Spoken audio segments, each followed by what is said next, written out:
Una de las cadenas de televisión tiene una serie de 5 programas sobre los inicios del cristianismo e incluyen la crucifixión de Jesucristo, una de las imágenes más gráficas que haya visto.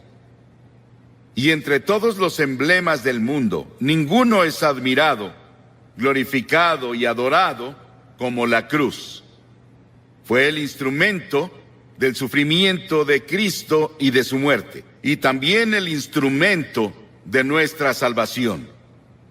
La historia de la cruz es muy interesante, porque se remonta a India, se remonta a China, mucho antes de que Cristo viniera. Y las víctimas, como saben, eran atadas a la cruz con cuerdas o sus manos eran clavadas y eran dejadas a morir.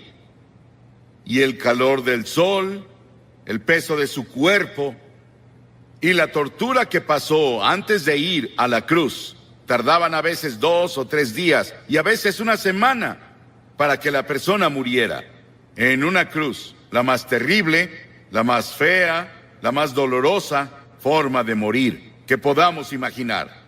Pero para el tiempo de Constantino, en el siglo IV, y él se había vuelto cristiano o uno profesante, como un instrumento de tortura, fue abolido.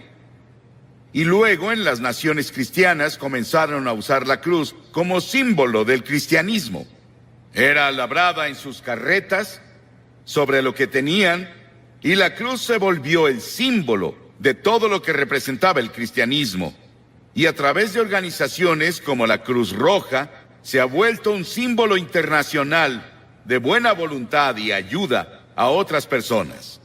Hebreos, el 6º capítulo, dice: es imposible aquellos que una vez iluminados, que han saboreado el don celestial, que han tenido parte en el Espíritu Santo y que han probado la buena palabra de Dios y los poderes del mundo venidero, si se apartan, no pueden renovar su arrepentimiento, ya que crucifican contra sí mismo al Hijo de Dios de nuevo y lo exponen a la vergüenza pública.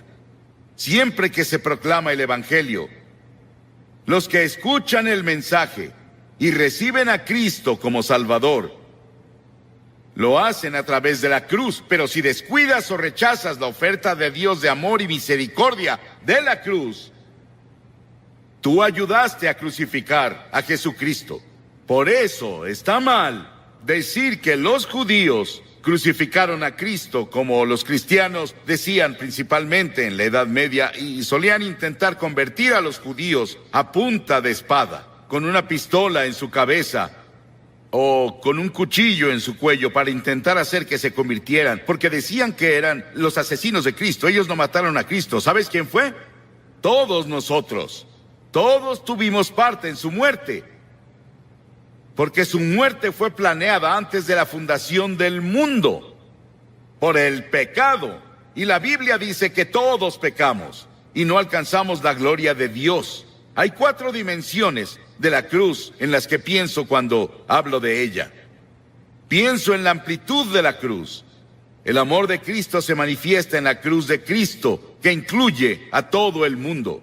El amor de Dios se extiende a África, a Asia, a Latinoamérica, a Rusia, a China, a Estados Unidos, a Canadá, a todo el mundo. Te incluye a ti, quien quiera que seas, de cualquier religión, o si no tienes religión. Dios te ama y dice desde la cruz: te amo. Y hay una longitud de la cruz. No tiene medida. Se extiende de la eternidad a la eternidad, de lo eterno a lo eterno. Cuando Noé construyó el arca, ¿saben cuánto medía? 137 metros de largo. Cuando Salomón construyó el templo, ¿saben cuánto medía? 27 metros. Si construyes una caja para herramientas, puedes medir la madera con una regla. Pero ¿cómo mides de lado a lado el amor de Dios? En la cruz. La Biblia dice, Pablo dice, que el amor de Dios sobrepasa todo conocimiento. No hay forma de que una mente finita comience a entender el amor de Dios que dio a su Hijo en la cruz para morir por ti. Porque tú y yo merecíamos morir. Merecíamos el infierno y el juicio. Y luego pienso en la altura de la cruz. Se extiende al trono de Dios. No importa qué tan alto sea el cielo. A través de la cruz Dios atrae a todos los hombres a Él. Y tú debes tomar una decisión sobre Jesucristo. Los científicos buscan en el espacio más y más y más lejos y no pueden huir de Dios. El tema de la astronomía y el tema de la frontera espacial me emociona. Hay científicos aquí esta noche, saben mucho más sobre la altura del universo de lo que yo puedo explicar. Pero el cielo está por ahí. No sabemos exactamente dónde. Dices, ¿crees que el cielo es un lugar? Sí, creo que es un lugar. Creo que voy a ver las calles doradas y caminaré por ellas. Y creo que voy a vivir creo que en una choza. Algunos de ustedes vivirán en mansiones. Sí, el cielo va a ser un lugar glorioso. Y no puedes ir más allá del amor de Dios incluso en el cielo. Y en lo profundo del amor de Dios, en la cruz, puedes caer en el pozo sin fondo del pecado y la degradación. Y puedes vivir como un animal. Puedes ser un asesino. Puedes ser un violador. Puedes ser lo que sea. Pero no puedes ir más allá del amor de Dios. La cruz cubre hasta las mismas puertas del infierno. ¿Qué tan profundo es? Hay personas hoy que intentan ver qué tan profundo pueden ir al corazón de la tierra. ¿Y qué tan profundo es el espacio? No pueden escapar de Dios. Porque mientras estudiamos las profundidades de la energía, buscamos la unidad. Es una de las razones por las que estudian eso en Illinois.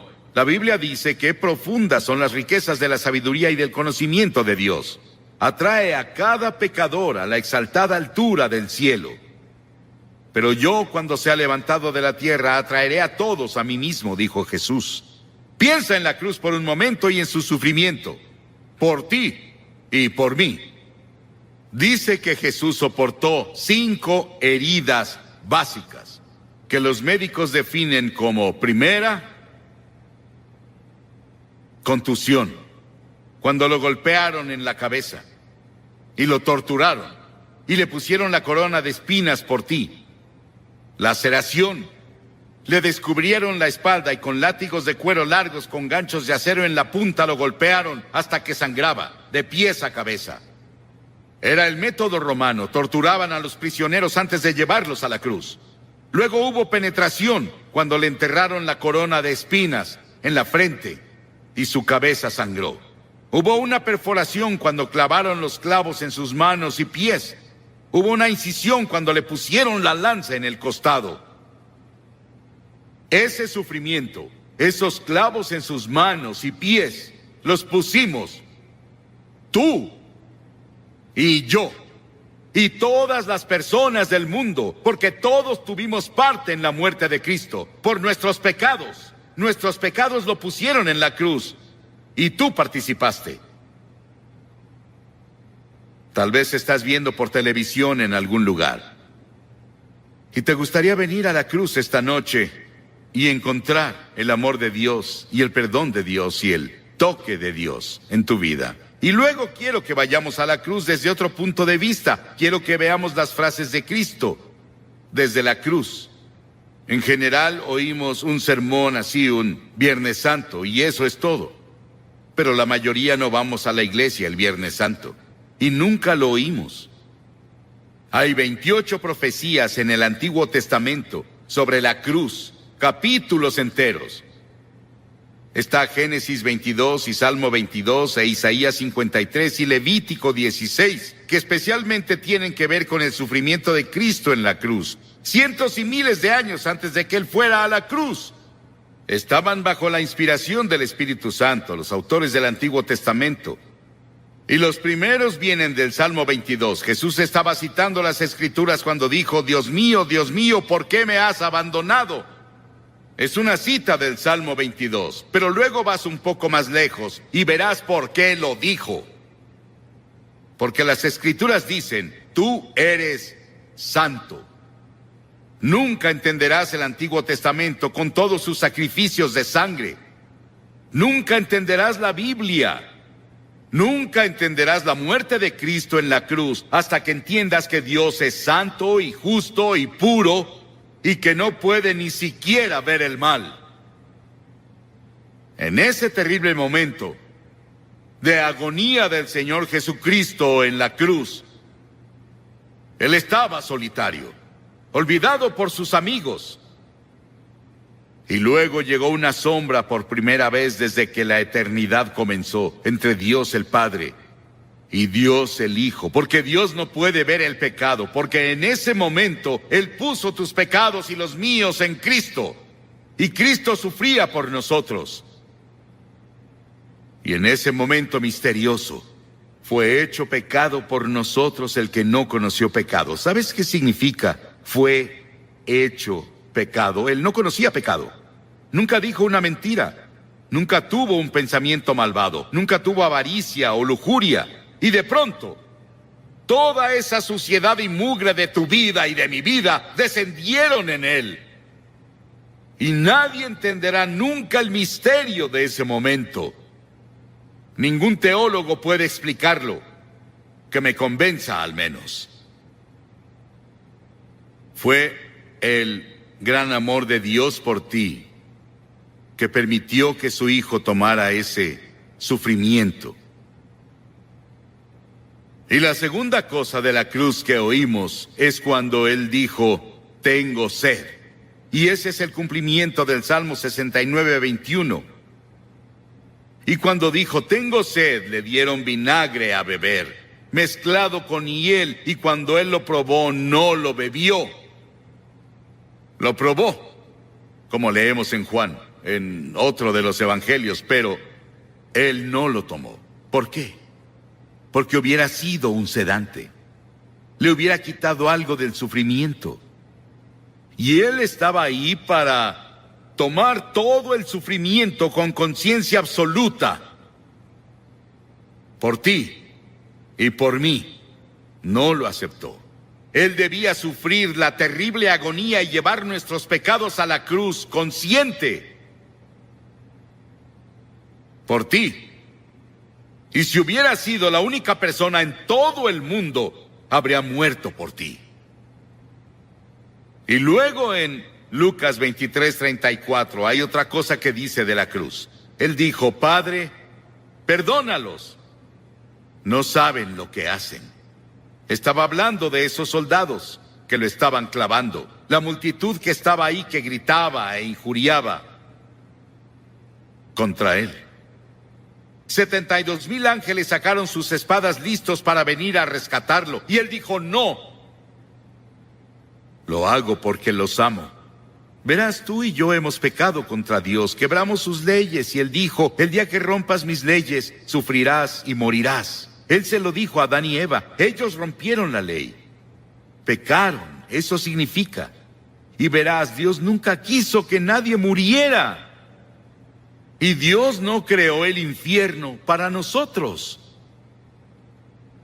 Pero deliberadamente nos rebelamos contra Dios. Y Dios no sería Dios, Él no sería justo y recto y santo si viniera a darnos palmaditas y dijera, te perdono. Teníamos que morir por nuestros pecados, o alguien calificado tenía que morir por nosotros, y esa persona calificada era Jesucristo, y Él se ofreció a hacerlo. Él murió en nuestro lugar.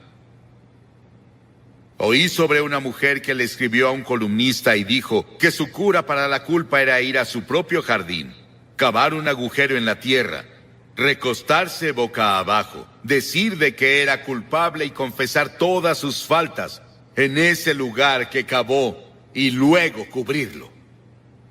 Las personas harán casi de todo para enterrar sus culpas. El lugar para deshacerse de ellas es la cruz. Por siglos las personas han hecho cosas desesperadas para enterrar la culpa.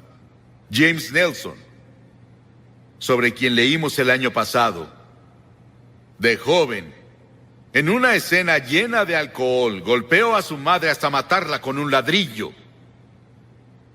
Estuvo 9 años en prisión. Y durante ese tiempo conoció a Cristo en la cruz. Y tuvo un profundo arrepentimiento y confesó a Cristo como su Salvador y Señor. Comenzó a estudiar la Biblia y comenzó a ser predicador laico. Y el año pasado fue ordenado en la Iglesia de Escocia como ministro presbiteriano. El perdón de Dios, el amor de Dios, el poder de la cruz para cambiar y perdonar. Qué maravilloso y grandioso. Y otra cosa que hizo en la cruz, que es la cosa más conmovedora para mí en el mundo. Ahí parada ante la cruz, su madre. Y él miró a Juan, uno de sus discípulos, y le dijo: Juan, mira a esta mujer. Y ella dijo, él le dijo a María, su madre, la llamó mujer, igual que lo hizo en Caná de Galilea 2 veces, la llamó mujer. Él dijo: mujer, he ahí a tu hijo. Y desde ahí, Juan, su amigo y discípulo, se encargó de su madre. Hay un grupo de rock en Inglaterra llamado The Cure. Jesucristo en la cruz fue esa cura para todas nuestras propias relaciones cortadas y enfermas. Todos los problemas sociales, las personas oprimidas del mundo sienten el impacto de su muerte en la cruz.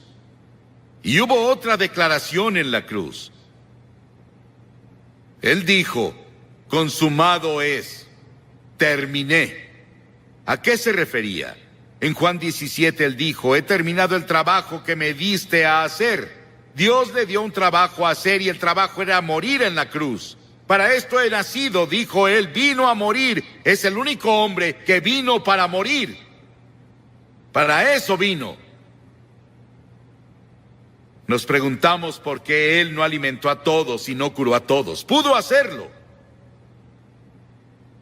Eso habría sanado cuerpos y alimentado personas hambrientas, y él lo hizo por compasión, pero su trabajo era la cruz.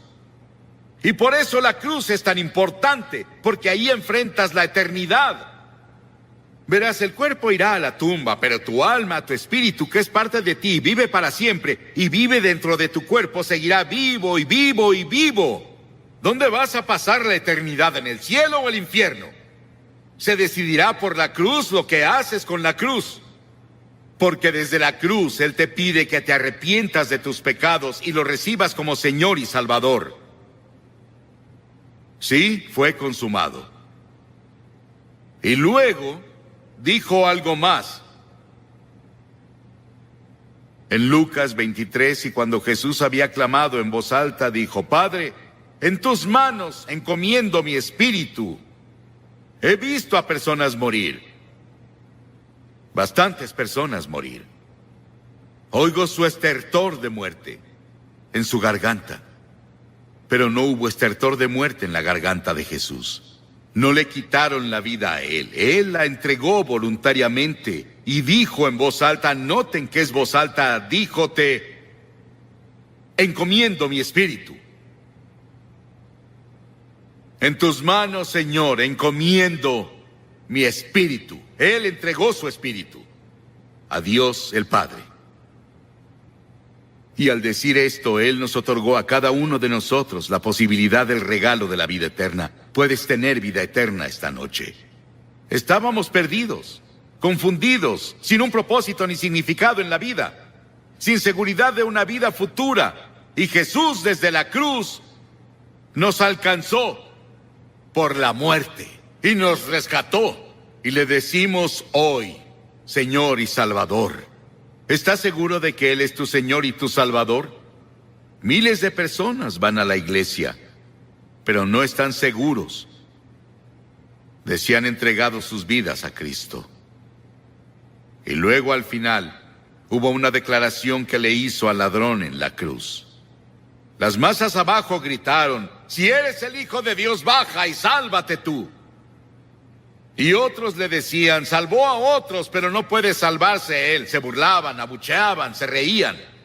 Y ambos ladrones lo criticaban. Verás, él estuvo en la cruz por 6 horas. Y las 3 primeras horas, ambos Lo estaban criticando y burlándose de él, como las multitudes abajo. Pero uno de los ladrones comenzó a ver. Ambos eran culpables. Ambos merecían morir según las leyes romanas.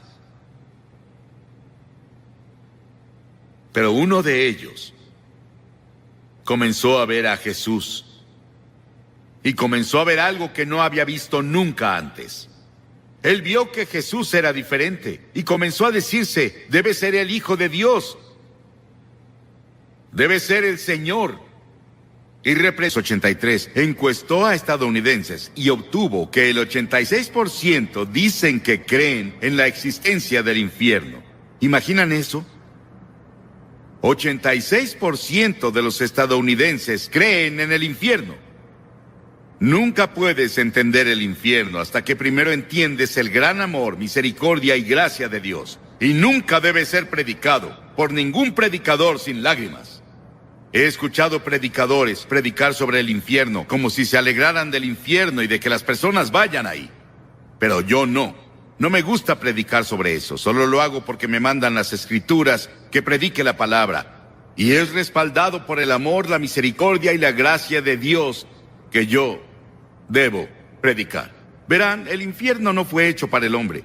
El infierno fue creado para el diablo y sus ángeles. Pero algunos se han tomado la libertad y la imaginación de distorsionar la idea de un juicio futuro. Hace que las personas digan que Dios no es un Dios de amor. Y ellos distorsionaron el concepto bíblico del amor de Dios. Una señora dijo hace tiempo: odio pensar en el infierno. Yo también. Y también odio el pecado que los envía ahí. Odio la guerra. Odio el hecho de que las personas mueran de hambre en el mundo. Pero la guerra es una realidad en el Líbano y en lugares así. Y la hambruna es una realidad en nuestro mundo, por desgracia. Que yo lo odie no cambia los hechos. Y odiar, morir, no cambia el hecho de que voy a morir. Y Pablo le escribió a Timoteo diciendo: predica la palabra. Y si voy a ser fiel a mi llamado como ministro del Evangelio de Jesucristo, debo incluir en esa palabra lo que nuestro Señor Jesucristo enseñó en el tema del infierno. Un clérigo dijo que si usaba el infierno en el púlpito, las personas lo echarían. Bueno, sé que en Carolina del Sur llegué a un pueblo hace unos años en los que tenían 13 o 14, no, 16. Señales de reducir la velocidad y parar, porque muchas personas se habían matado en esa intersección. ¿Eso aplica para el estado de Carolina del Sur, poner señales para advertirles a las personas? ¿Es correcto que yo les advierta esta noche lo que Jesús enseñó y lo que la Biblia enseña de principio a fin? ¿Está mal que un hombre sacuda una linterna para detener a las personas en un cruce de vía? ¿Está mal ondear una bandera para advertir que viene un juicio? Recuerdo que hace años estábamos en Mississippi y había una carretera estrecha y venía uno de esos terribles tornados. Y un puente fue arrastrado en el torrente de agua. Y un hombre salió esa noche cuando vio lo que pasó e intentó advertir a los autos con su pañuelo mojado y una linterna. Y ninguno de ellos paraba y 5 de ellos cayeron y los ocupantes de los autos murieron. Jesús curó a una persona mentalmente enferma. Una vez, el Gadareno, y un hombre poseído por demonios. Y las personas le pidieron a Jesús que los dejara en paz. Y él respondió su oración. Él los dejó solos. No tienes que escuchar este sermón esta noche. Puedes decir: no quiero escuchar esto. Déjame en paz. Y Jesús podría responder tu oración y dejarte en paz. Y si te dejas solo, el Espíritu de Dios, nunca podrás encontrar perdón de pecados y nunca entrarás al paraíso.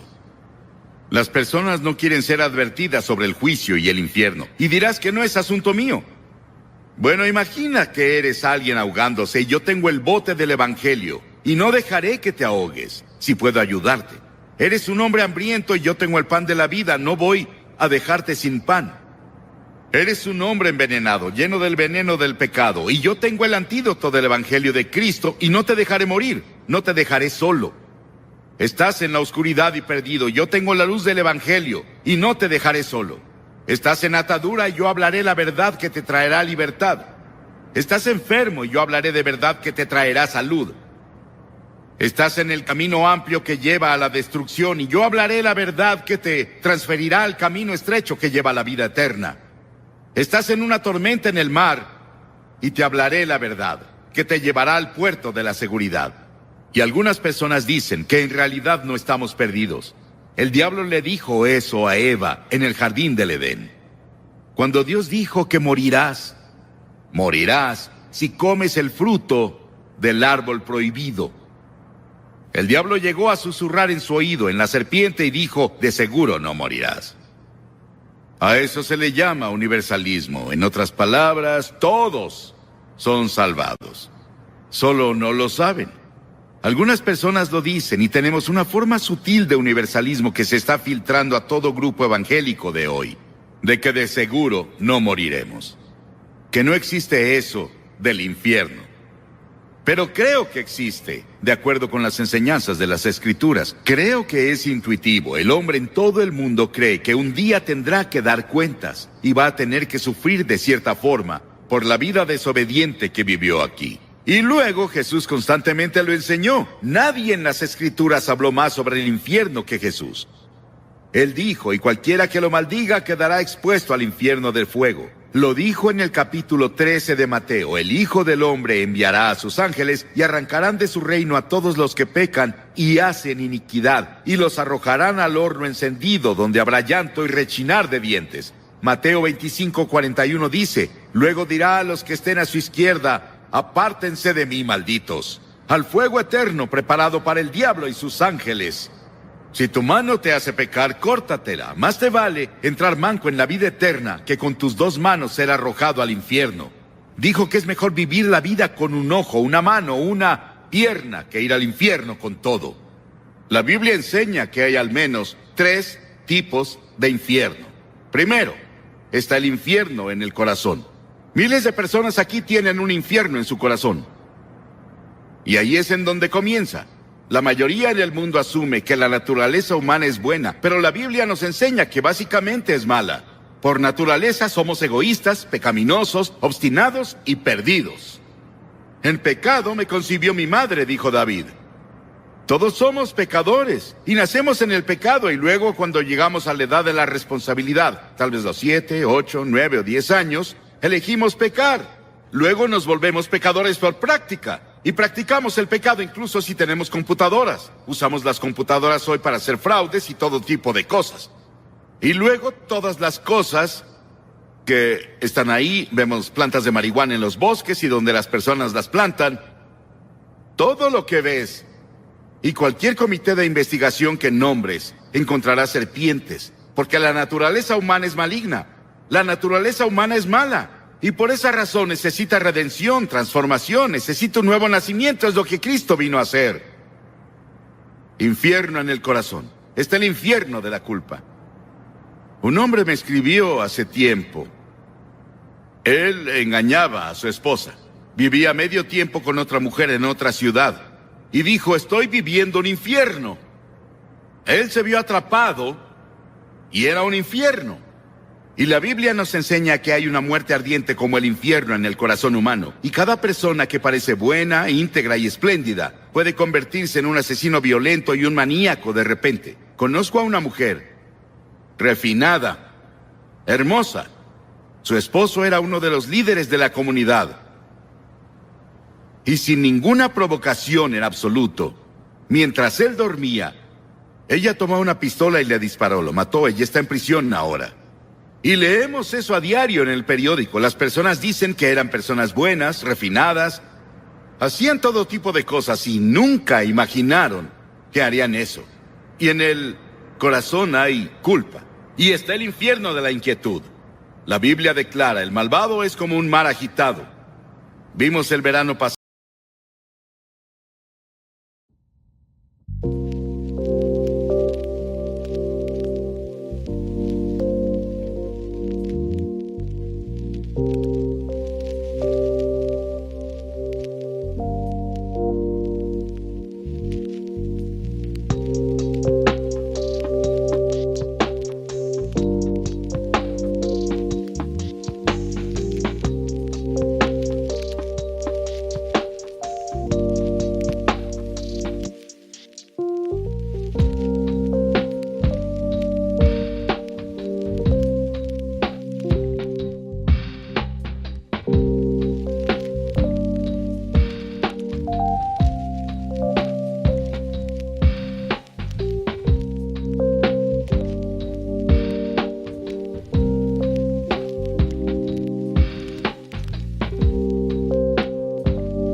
Agente en Europa.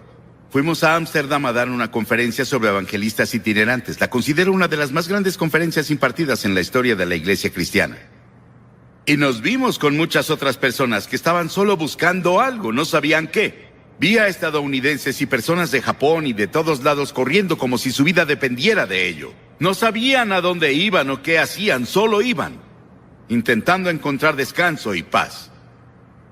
Y está el infierno de la lujuria. La viuda que se entrega al placer ya está muerta en vida. Alguien me preguntó el otro día qué significa lujuria. Hablaré un poco de eso mañana en la noche con los jóvenes. Pero lujuria significa no solo ver a una mujer o a un hombre y admirarlos. Significa que si tuvieras la oportunidad, cometerías inmoralidad. En otras palabras, la lujuria es tanta que cederías si pudieras. Y muchas personas tienen fantasías y hay lujuria en sus fantasías. Y está el infierno del odio. Este infierno del odio ha estallado en guerras y motines y todo tipo de conflictos. El infierno se mudó a la tierra. Y finalmente, está el infierno en el futuro. Y el infierno futuro es una proyección del infierno que tienes ahora en tu corazón, en tu casa, en nuestro mundo. Salvo que sigue y sigue. Jesús habló más sobre el infierno que cualquier persona en la Biblia, como dije hace un momento, pero nos advirtió para que huyamos de él. Este es el hecho del infierno que hace que el amor de Dios sea tan sorprendente y glorioso. El hecho de que se hizo para el diablo y sus ángeles, y escuchamos al diablo y seguimos al diablo y hacemos lo que el diablo dice. Y Dios nos ama tanto que pensó en un plan para salvarnos, para que nunca tengamos que pasar un día en el infierno. ¿Cuál es la naturaleza del infierno? Bueno, hay muchos misterios que rodean este tema. Esencial y básicamente es la separación de Dios. Estamos separados de Dios por el pecado.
pecado. Y eso continúa en la eternidad. Y hay 3 palabras que Jesús usó para describir el infierno. Él usó la palabra muerte. Verás, Dios es vida, y estás separado de la vida de Dios. Estás muerto, espiritualmente muerto, separado de Dios. Y luego usó la palabra gran oscuridad. Dios es luz, estamos separados de la luz. Vivimos en oscuridad.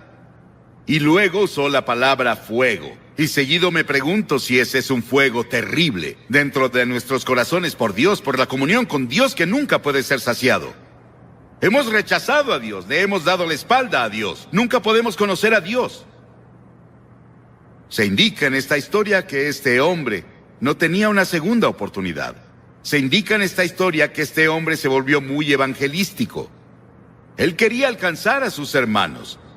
Piénsalo, él estaba en el infierno. Y quería que sus hermanos fueran alcanzados por alguien. Que fuera a su casa y les advirtiera a sus hermanos que no fueran ahí. Hagan lo que sea, pero no vengan aquí. Y esas personas que se han ido antes, tal vez están sufriendo las punzadas del infierno por una eternidad. Estarían aquí esta noche para advertirte. Vuélvete. Arrepiéntete de tus pecados. Recibe a Cristo. Asegúrate de tu relación. No vengas para acá. Es el desvanecimiento de la presencia de todo lo que es alegre y bueno y correcto y feliz. Y las Escrituras dicen, prepárate. Para conocer a Dios nos preparamos para todo salvo la muerte.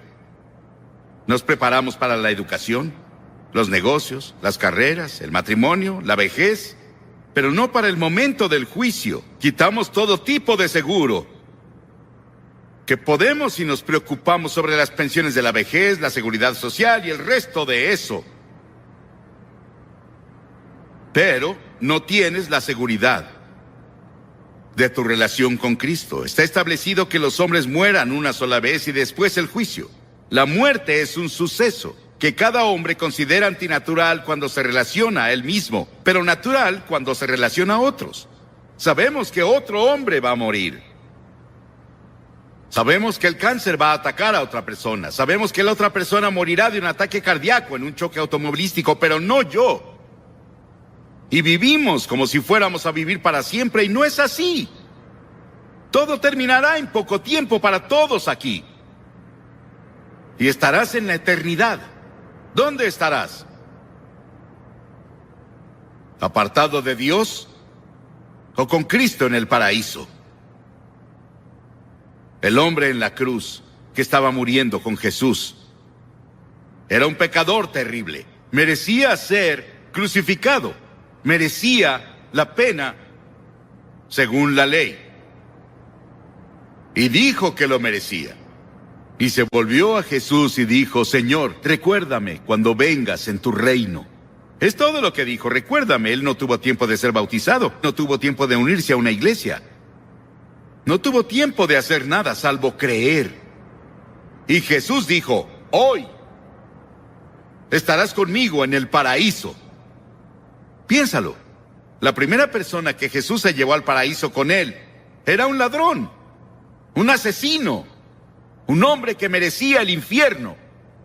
Pero en la cruz, Cristo estaba muriendo por personas como él. Y Cristo moría por personas como tú. Y las personas más difíciles de alcanzar no son como él. Ellos saben que son pecadores, saben que necesitan a Dios. Son personas como nosotros aquí, bien vestidos, vamos a la iglesia, tenemos un poco de religión, pero no es lo primero en nuestras vidas, no es lo principal en nuestras vidas. Y tenemos suficiente religión para evitar que tengamos una buena dosis de salvación de Cristo. Has sido vacunado. Y sientes que no tienes una necesidad espiritual. ¿Qué hay de las personas que dicen que están felices y tienen buen ingreso, buen trabajo, una buena familia y todo? No necesito a Dios. No necesito a Cristo. ¿Para qué lo necesito? Vas a necesitarlo, hermano y hermana. Vas a necesitarlo mucho por mucho tiempo. Es mejor que vengas ahora mientras tienes oportunidad. La Biblia dice que ahora es la hora aceptable. Ahora es el día de la salvación. Ven mientras puedas. No puedes venir a Cristo cada vez que quieras. Solo puedes venir cuando el Espíritu Santo te ha convencido y te trae, y donde la palabra de Dios ha sido proclamada. ¿Has venido a Cristo? Como dije al principio, no me gusta hablar de ese tema, pero es parte de la Biblia. Y es una parte importante de las enseñanzas de Jesucristo. Y no estoy diciendo estas cosas de mí, solo estoy pasándote las enseñanzas de Cristo. Lo que Jesús enseñó. Y lo hago con un corazón roto. Desearía que no existiera el infierno, pero existe. Desearía que no existiera el pecado, pero existe. Desearía que no hubiera homicidios ni guerras, pero los hay. Y hay un infierno, pero gracias a Dios hay un cielo, hay un paraíso, y ahí es donde Jesús está. Y quiero decirte esta noche que sé que yo iré ahí. En el momento que leas en el periódico que Billy Graham murió, sabrás que está más vivo de lo que jamás estuvo, y estoy en el paraíso, y ya quiero estar ahí.